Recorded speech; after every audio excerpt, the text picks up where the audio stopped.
we talked about Kyle Tucker, obviously, like needing to extend him after this season, after this next season.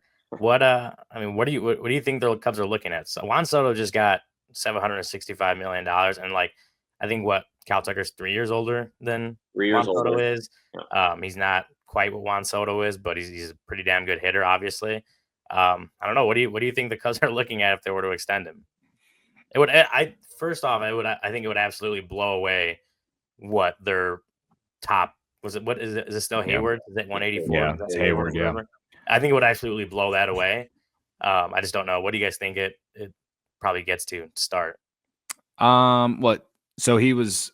I've said this on the show the other day. He was hurt last year, and it's that season was really the only year that he's had an injury problem.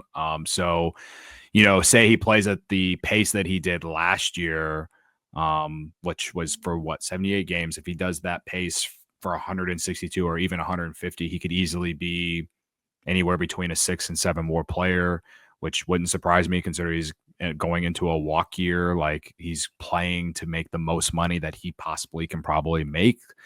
I'm envisioning a massive deal. We're talking worth anywhere from $350 to $400 million, maybe even more, depending on what he does and the market. So yeah, it is a massive, and I'll say it this way, opportunity for the Cubs to shift perception and show that they're a big market team and they are willing to act like a big market team. Godfather in our chat, who's been here for 2.5, 3 years, man, he might say something nice about Ricketts if they actually get that done. You know what I mean?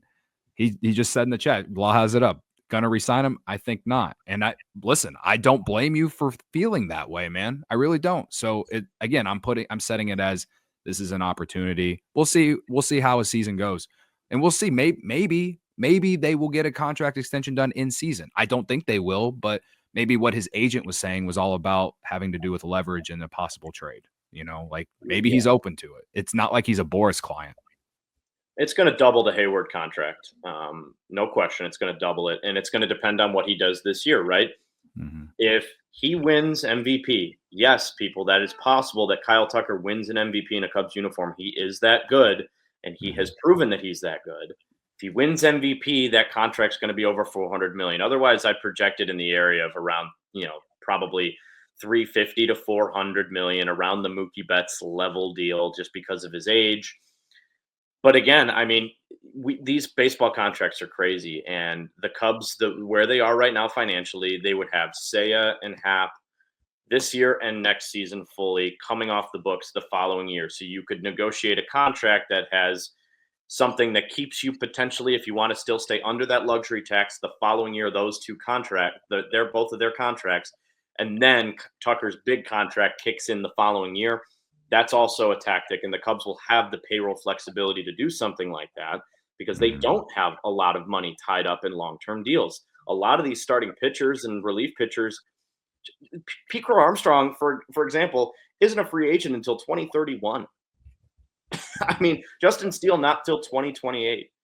So you will have the flexibility to give out a big contract, and there's no question about it that if Kyle Tucker has a year that he's had over the last, his body of work, if it's on par with the last 4 years, it's going to be around that $400 million mark. We all silly like the mayor.